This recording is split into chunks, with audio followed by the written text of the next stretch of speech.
Gracias. Esta mañana nos acompañan aquí en el estudio el maestro Carlos Arturo Baños, analista y académico, además de Fernando Duora, que usted lo conoce bien, analista político y electoral. Maestro, bienvenido. Muy buenos días, Ricardo, gracias. Fernando, bienvenido. Buen día. ¿Qué tal? Muy buenos días. Bueno, pues arrancamos.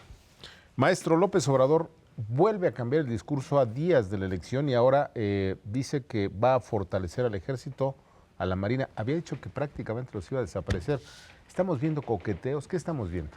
Estamos viendo una pésima visión de lo que son las Fuerzas Armadas, de lo que es la disciplina castrense por parte de López Obrador. Ya de suyo, a lo largo de esta campaña, 4 o 5 veces se ha referido en forma peyorativa a las Fuerzas Armadas, inclusive vinculándolas con el crimen organizado. Hay que considerar que las Fuerzas Armadas han sido el último bastión del Estado mexicano justamente para el combate al crimen organizado. Además, esto de acuerparlas a todas estas fuerzas significa que no tiene una idea de para qué sirve el ejército, para qué la Marina y para qué la Fuerza Aérea, perdón.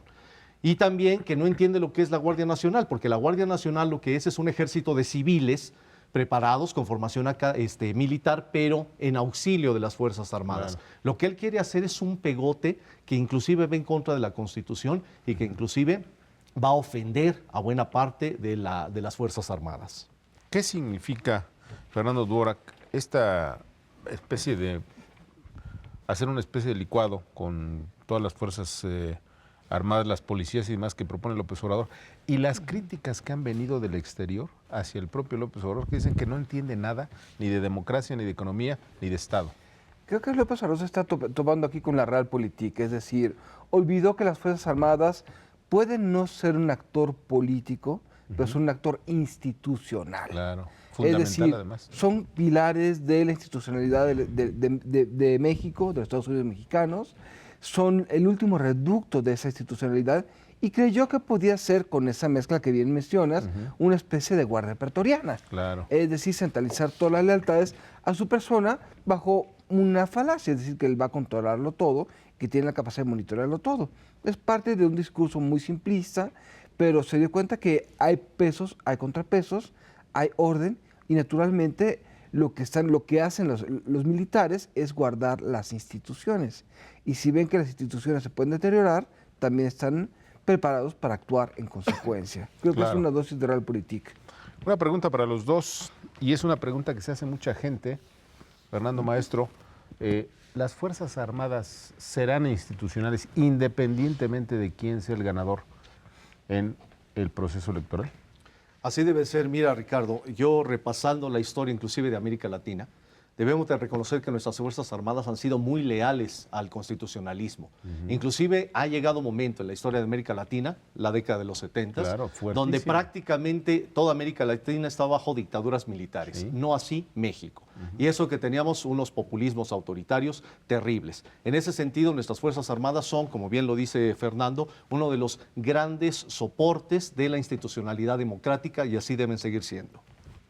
Yo creo que las Fuerzas Armadas son leales al Estado, reconocen al presidente de la República como el titular de las Fuerzas Armadas y en ese sentido no veo problema alguno con que vayan a apoyar no a quien gane. Lo que sí sería preocupante es que si los civiles demostramos que no somos capaces de generar gobernabilidad entre nosotros, ahí comenzaría a entrar, pero es un escenario extremo que esperemos que no lleguemos al mismo. Bueno, vamos a cambiar de tema. Contigo, Fer, tú le sabes muy bien a esto, Fernando. Empiezan los cierres y empieza una especie como de competencia, a ver quién reúne más personas, quién tiene el cierre más grandote. López Obrador ha tenido problemas en algunos cierres, Veracruz, Durango, Los Cabos, y etcétera, algunos otros. ¿Qué está pasando? Lo que estamos viendo es un cierre de campaña en donde obviamente quieren dar la percepción de que todos son ganadores.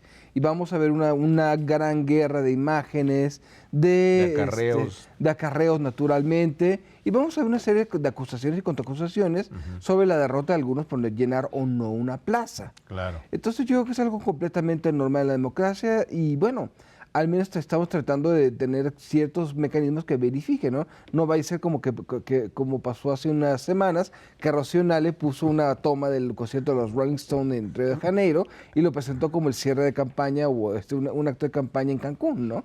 Por lo tanto, creo que es muy interesante ver, uno, tomarlo deportivamente, es parte del mensaje político, y dos, no dejarnos engañar por la primera imagen que veamos. Claro. Maestro Baños, ¿Llenar plazas significa llenar urnas, ganar elecciones? No, de ninguna manera. Estoy de acuerdo ahí con Fernando. Solo agrego que lo que están ahorita buscando los partidos es el efectismo político. Claro. Es decir, una especie de exhibicionismo de masas, pero hay que recordar que las elecciones no se ganan con votos, no se ganan con encuestas, no se ganan con mítines, se ganan con votos el día de la jornada electoral. Eso es algo sumamente interesante. Estamos viendo, como bien lo dijiste tú, Ricardo, este circo de las masas. Pero el circo de las masas no se corresponde a lo que sucede en la jornada electoral. Y cuidado, de hecho, justo en esta semana, la que acaba de terminar, estábamos viendo que algunos partidos políticos todavía tenían problemas en poner representantes de casilla. Los representantes que van a defender los votos. No se trata de llenar las plazas, se trata de tener representantes en las casillas, empezando por ahí. Les voy a hacer la misma pregunta a los dos. Y esto lo vimos, ustedes lo saben también muy bien. Usted lo recuerda. En 1988, por ejemplo, Cuauhtémoc Cárdenas era el que más llenaba plazas. No ganó. Manuel J. Cloutier, yo estuve en esa campaña, tenía unos cierres de campaña brutales. No ganó. La pregunta concreta es, ¿qué peso tiene la estructura en una elección? Fernando. Yo creo que es central la capacidad operativa de los partidos políticos por movilizar a sus bases, a simpatizantes y a otras personas va a ser crucial el día del evento, y creo que mientras muchas personas se están fijando en qué van a decir las encuestas, como si fuera un oráculo, yo creo que lo que deberíamos estar pensando es qué intereses van a jugar para cada quien con respecto a esos factores reales de poder, tanto a nivel federal como local. Claro. Maestro Baños. La maquinaria, Ricardo, lo es todo. Yo siempre lo he dicho, tú puedes preparar durante meses una jornada electoral, pero si el día de la jornada electoral no hay operación política, no hay estructura, no hay ingeniería electoral, simple y sencillamente se cae. Y en ese sentido es donde tenemos los grandes déficits de muchas fuerzas políticas. Claro. Llenan plazas públicas, pero insisto, ni siquiera tienen representantes en las casillas y en las más peligrosas sobre todo. En ese sentido, e inclusive lo dijo Juárez Cisneros también en la semana pasada, el PRI tiene 6.5 millones, más o menos, de afiliados y tiene una estructura que cubre todo el territorio nacional. Y vemos también a un Ricardo Monreal y un Marcelo Ebrard que están sufriendo en las zonas que les tocó cubrir por parte de Morena para tener representantes en todas las casillas. Vámonos al último tema. ¿Qué va a pasar en los estados, Fernando? Hay 9 elecciones. ¿Qué va a pasar en el Congreso? Rápidamente. Yo creo que vamos a tener una gran posibilidad de que Morena tenga sea la primera minoría o podría tener la mayoría relativa.